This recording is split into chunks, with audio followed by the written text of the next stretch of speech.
అలసిన వానికి ఊరడించు మాటలు. సహోదరుడు భక్తి సింగ్ గారి పరిచర్య నుండి సేకరించిన అనుదిన ధ్యానములు.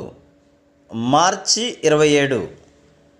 నేను ఆకాశమందలి దేవునికి ప్రార్థన చేసి తిని. నెహెమ్యా గ్రంథము 2వ అధ్యాయము 4వ వచనము.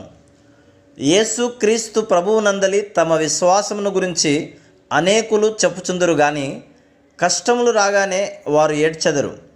వారు తమ ఆర్థిక అక్కరలను గూర్చి సూచన మూలముగా యుక్తిగా ఇతరులకు తెలియజేయుదురు.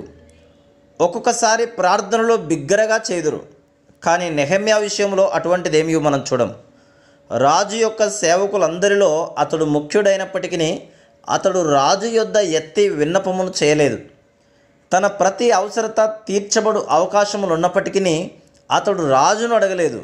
దీనికి బదులుగా భూ సంబంధమైన రాజుకు తన మనవిని తెలుపుటకు ముందు అతడు పరలోకపు దేవునికి ప్రార్థన చేసెను. తన మనవిని సరి అయిన పద్ధతిలో అడుగుటకు తనకు జ్ఞానము నిమ్మని దేవుని ప్రార్థించెను.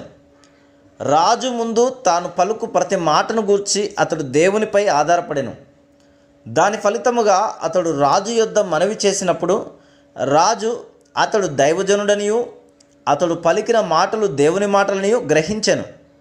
నెహెమ్యా సెలవు కొరకు అనుమతిని కోరెను. నెహెమ్యా కూడా ప్రభుత్వ ఉద్యోగులు తమకు సెలవుకు కావలసినప్పుడు అడిగిన విధమున అడిగెను.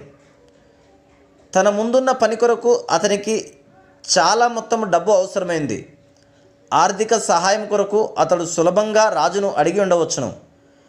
రాజు చాలా గొప్పవాడు గనక వెంటనే అతనికి సహాయం చేసి ఉండును. కానీ నెహెమ్యా దేవుని పని కొరకు రాజు యొక్క ధనముపై ఆధారపడటకు ఇష్టపడలేదు. రాజు అతడు యెరూషలేమునకు వెళ్ళుటకు అనుమతినిచ్చుటలో సంతోషపడటం మాత్రమే కాకుండా మార్గములో అతని భద్రత కొరకు తన సైన్యాధిపతులను గుర్రపు రౌతులను పంపించెను. ఆ విధముగా మనం ఏ భారము నిమిత్తమైనను మన మోకాళ్ళ మీదకు వెళ్ళిన ఎడల ఆయన ద్వారా నడిపించబడి పాలించబడు ఆధిక్యత కలిగి ఉండటం మాత్రమే కాక మన భద్రత కొరకు మన విజయం కొరకు అన్ని ఏర్పాట్లు చేయబడుట మనం కనుగొందుము. కాబట్టి నెహెమ్యా తన ముందున్న పని కొరకు సిద్ధపరచబడి యెరూషలేమును చేరుకొనెను. Praise the lord.